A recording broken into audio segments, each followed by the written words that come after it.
नमस्कार श्रोता बंधु केबे केबे जीवन में एमिति किछि घटना घटे जहाकु आमर मन विश्वास करने को चाहेनी किंतु हृदय हृदय किंतु सेथिरे सत्य खोजी नहीं थाए।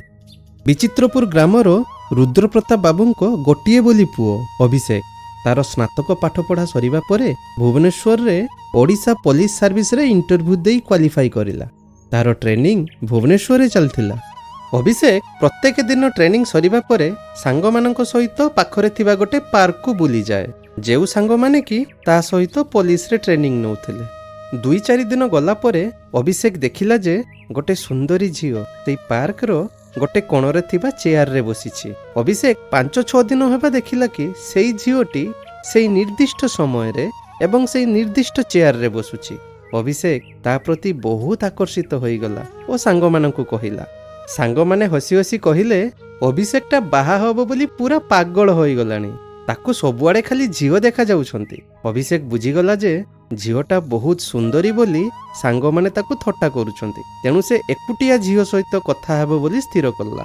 अभिषेक टिके परिचय बढ़ेबो बोली भाबिला ओ सेई झियो पाखकू जाई साहस बांधी पचारिला, मु नोटिस करछि जे तुमे सबुदिन एई सीट रे एका ही बसुछ। तम ना कोन, कोउठी रहउछ? झियोटी किंतु किछि उत्तर देला नहीं। अभिषेक पुणी कहिला, कोन किछि प्रॉब्लम हेछि मते कुहो, मु पुलिस ट्रेनिंग रे आसीछि। नहीं, मोर किछि प्रॉब्लम नहीं। एतिकी कही से उठी पळाइला। तही आर दिन अभिषेक देखिला सेई झियोटी सेईटी ही बसी थाए।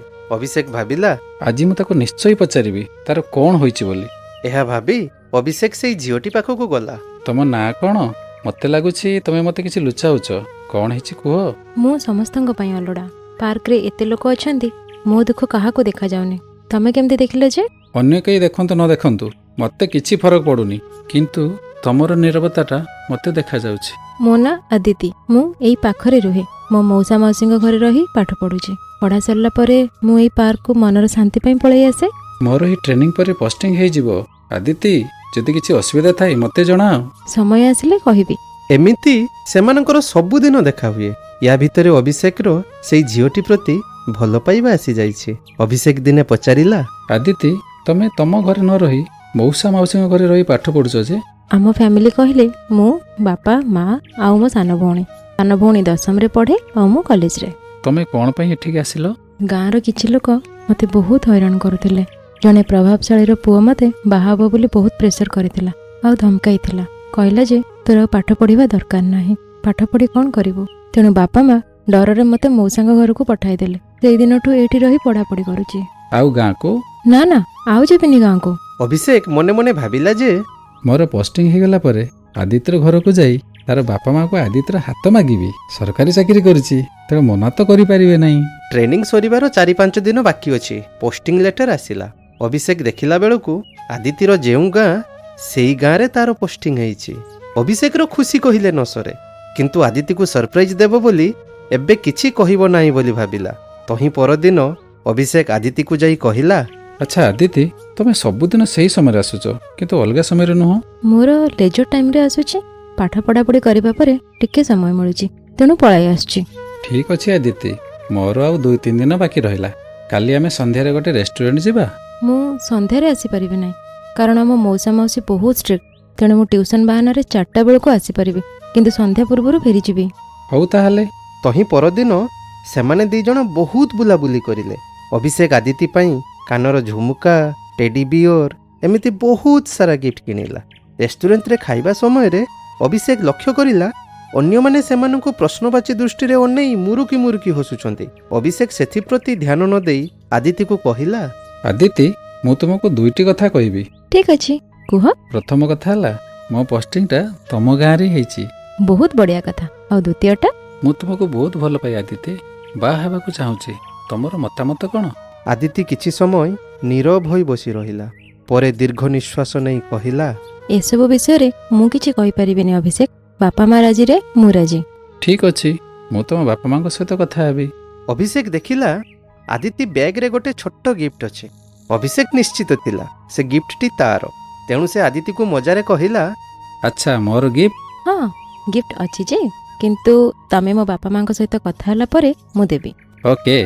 तमे आम गाँ को जाउछ, टिके जगिकी चलिबो, कारण से माने बहुत खराब लोक जो माने मते हैरान करथिले। हौ ठीक अछि, ଅଭିଷେକର ଟ୍ରେନିଂ ସରିଲା ପରେ ପୋଷ୍ଟିଂ ହେଲା। କିଛି ଦିନ ଗଲା ପରେ ଅଭିଷେକ ଆଦିତି ଘରକୁ ଯାଇ ବାପା ମାଙ୍କୁ ଭେଟିଲା। ମୁଁ ଅଭିଷେକ, ମୁଁ ଆପଣଙ୍କ ଥାନାରେ ନୂଆ ଇନ୍ସପେକ୍ଟର ହିସାବରେ ପୋଷ୍ଟିଂ ହେଇଛି। ଆପଣମାନଙ୍କ ସହିତ କିଛି କଥା ହେବାକୁ ଆସିଛି। ନମସ୍କାର ସାର୍, ବସନ୍ତୁ। କ'ଣ ହେଇଛି କି ସାର୍? କିଛି ଅସୁବିଧା ହେଲା କି ସାର୍? ନାଇଁ ଆଜ୍ଞା, ଡରିବାର କିଛି ନାହିଁ। ମୁଁ ପର୍ସନାଲ କାମରେ ଆସିଛି। ଓହୋ, ମୁଁ ପୁରା ଡରି ଯାଇଥିଲି ସାର୍। ଆଉ ଏଇଠି ଶୁଣୁଛ, ଚା ଟିକେ ଆଣିବ, ଇନ୍ସପେକ୍ଟର ସାର୍ ଆସିଛନ୍ତି। ହଁ, ଚା ନେଇ ଆସୁଛି। ମୋର ଆପଣଙ୍କ ଝିଅ ସହିତ ଦେଖା ହେଇଥିଲା, ଆଉ ଆମେ ଦୁହେଁ ଦୁହିଁଙ୍କୁ ବହୁତ ଭଲ ପାଉ। ଆପଣଙ୍କ ଝିଅର ହାତ ମାଗିବାକୁ ଆସିଛି। ଆପଣ ଯାହା କହିଲେ ମୁଁ ବୁଝିଲି ଆଜ୍ଞା, କିନ୍ତୁ ଏ କଥା ତ ଆପଣ ଏକା କହିଲେ ହବନି। ଆପଣଙ୍କ ବାପା ମାଙ୍କ ସହିତ କଥା ହେବା ନିହାତି ଦରକାର। ମୋ ଖୁସିରେ ମୋ ବାପା ମା ଖୁସି। ମୁଁ ଯୋଉଟା କହିବି ସେଇଟା ହବ, ତେଣୁ କିଛି ଅସୁବିଧା ନାହିଁ। ଆପଣମାନେ ହଁ କହିଲେ ବାପା ମାଙ୍କୁ ନେଇ ଆସିବେ। ସେହି ସମୟରେ ଆଦିତିର ମା ଚା ନେଇ ଆସିଲେ ଓ କହିଲେ, ଆମେ କ'ଣ କହିବୁ? ତମେ ମାନେ କ'ଣ କଥା ହେଲ କି? ସାର୍ ଆସିଛନ୍ତି ଆମ ଝିଅର ହାତ ମାଗିବାକୁ। ତମେ ଆମ ଇତି କଥା କହୁଛ ପୁଅ? ତାର ବା ବୟସ କେତେ? ନା ନା ନା, ଇତି ନୁହଁ, ମୁଁ ଆଦିତି କଥା କହୁଛି। ମୋର ତା ସହିତ ଭୁବନେଶ୍ୱରରେ ଦେଖା ହେଇଥିଲା, ନହେଲେ ମୁଁ ଆପଣଙ୍କ ଠିକଣା କେମିତି ପାଇଥାନ୍ତି? ଆଦିତିର ବାପା ମା ଆଶ୍ଚର୍ଯ୍ୟ ହୋଇ ଅଭିଷେକକୁ ଅନେଇଲେ। କ'ଣ କହିବେ କିଛି ବୁଝିପାରୁନଥିଲେ। ହଠାତ୍ ଆଦିତିର ମା କାନ୍ଦିବାକୁ ଲାଗିଲେ। ଅଭିଷେକ କିଛି ବୁଝିପାରୁନଥିଲା। ସେ ଆଶ୍ଚର୍ଯ୍ୟ ହୋଇ ପଚାରିଲା, କ'ଣ ହେଲା? ଏଥିରେ କାନ୍ଦିବାର କ'ଣ ଅଛି? ତମେ ଆଦିତି କଥା କହୁଛ?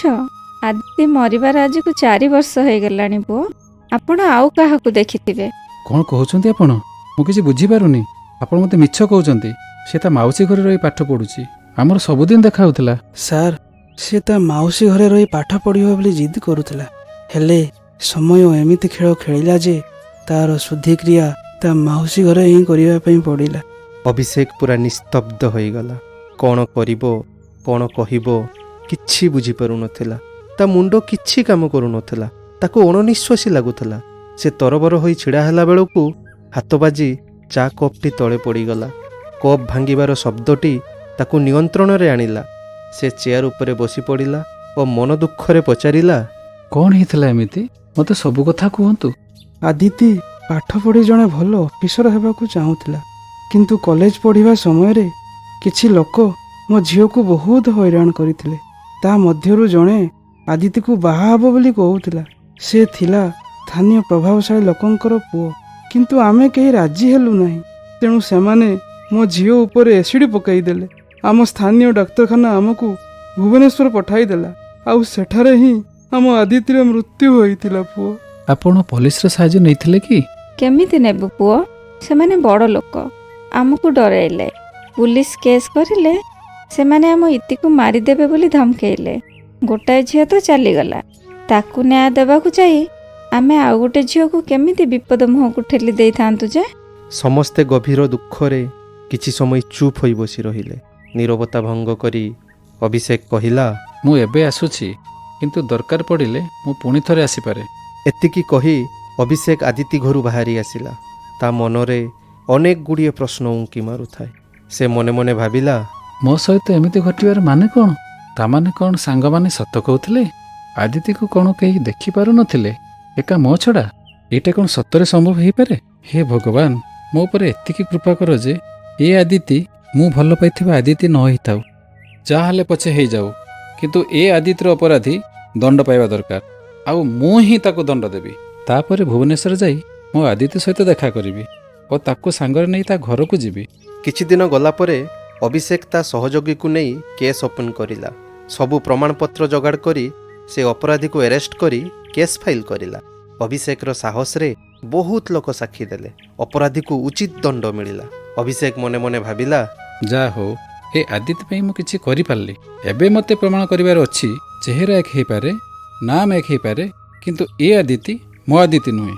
ମନରେ ଏମିତି ଅନେକ ଗୁଡ଼ିଏ ପ୍ରଶ୍ନର ଉତ୍ତର ପାଇବା ଆଶା ନେଇ ଅଭିଷେକ ଭୁବନେଶ୍ୱରକୁ ଆସିଲା।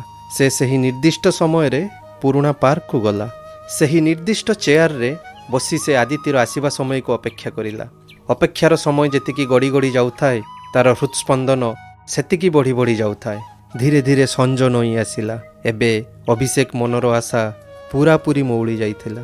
ସେ ଏବେ ଭାରି ମନରେ ଫେରିଯିବ ବୋଲି ଉଠି ଛିଡ଼ା ହେଲା। କିଛି ପାଦ ଆଗେଇଲା ପରେ ଶେଷ ଥର ପାଇଁ ସେ ଚେୟାରକୁ ବୁଲି ଅନେଇଲା। ଦେଖିଲା ବେଳକୁ ଗୋଟାଏ ଗିଫ୍ଟ ପ୍ୟାକେଟ୍ ଥୁଆ ହୋଇଛି। ସେ ଆଶ୍ଚର୍ଯ୍ୟ ହୋଇଗଲା। କାରଣ ସେ ପ୍ୟାକେଟଟା ସେ ଶେଷ ଥର ପାଇଁ ଆଦିତିର ବ୍ୟାଗ୍ରେ ଦେଖିଥିଲା। ଅଭିଷେକ ଇତସ୍ତତ ହୋଇ ଚାରିଆଡ଼କୁ ଅନାଇଲା, କିନ୍ତୁ କାହାକୁ ଦେଖିପାରିଲାନି। ମନରେ ଗୁଡ଼ାଏ ପ୍ରଶ୍ନ ନେଇ ସେ ପ୍ୟାକେଟ୍ ଖୋଲି ଦେଖିଲା। ଗୋଟିଏ ଧଳା ରୁମାଲ, ସେଥିରେ ନାଲି ସୂତାରେ ଏମ୍ବ୍ରଏଡରୀ କରି ଲେଖାଥିଲା, ଥ୍ୟାଙ୍କ ୟୁ ଅଭିଷେକ, ମୋତେ ମୁକ୍ତି ଦେଇଥିବାରୁ। ଅଭିଷେକର ଆଖିରୁ 2 ଟୋପା ଲୁହ ଝରିଗଲା, ଯେଉଁଟା ଥିଲା ପ୍ରେମର ଲୁହ। ସେଇଦିନଠାରୁ ଅଭିଷେକ ପ୍ରତ୍ୟେକ ବର୍ଷ ସେଇଦିନ ସେଇ ଜାଗାରେ ବସେ, କିଛି ସମୟ ବିତାଏ, ଅତୀତ କଥାକୁ ମନେ ପକାଏ, ଆଉ ଖୁସି ମନରେ ଘରକୁ ଫେରିଯାଏ। ଧନ୍ୟବାଦ ଶ୍ରୋତା ବନ୍ଧୁ, ଆପଣମାନେ ଶୁଣୁଥିଲେ କାହାଣୀ ହୃଦୟର ତରଫରୁ ଗଳ୍ପ ଅଦୃଶ୍ୟ ପ୍ରେମ। ଗଳ୍ପ ରଚନା ସ୍ମୃତି ରଞ୍ଜନ ରାଉତ ଓ ସଂରଚନା ସୁନୀଲ। ଅଭିନୟରେ ଦେବ, ସୋନାଲି, ସଂଗ୍ରାମ ଓ ସର୍ବରୀ। ମୁଁ ଆପଣଙ୍କ କଥାକାର ସଞ୍ଜୀବ। ଆମର ବିଶେଷ ଧନ୍ୟବାଦ ଶ୍ରୀମାନ ଶ୍ରୁତି ରଞ୍ଜନ ରାଉତଙ୍କୁ ଆମକୁ ସହଯୋଗ କରିଥିବାରୁ। ଆଜିର କାହାଣୀ ଆପଣଙ୍କୁ କେମିତି ଲାଗିଲା କମେଣ୍ଟ କରି ନିଶ୍ଚିତ ଜଣାଇବେ। ଲାଇକ୍, ସବସ୍କ୍ରାଇବ୍ ଓ ସେୟାର କରିବାକୁ ଜମାରୁ ଭୁଲିବେନି। ହଁ ଶ୍ରୋତା ବନ୍ଧୁ, ଆମର ଗଳ୍ପ ସବୁଦିନ ଶୁଣୁଥିବେ। କିଏ ଜାଣେ କେଉଁଦିନ ଗଳ୍ପଟି ଆପଣଙ୍କ ନିଜ ଜୀବନ ସହିତ ମିଶି ଯାଇପାରେ। ତାହେଲେ ଆଜି ପାଇଁ ବିଦାୟ ଦିଅନ୍ତୁ, ପୁଣି ଦେଖା ହେବ ଆଉ ଗୋଟେ ଅଧ୍ୟାୟରେ। ନମସ୍କାର।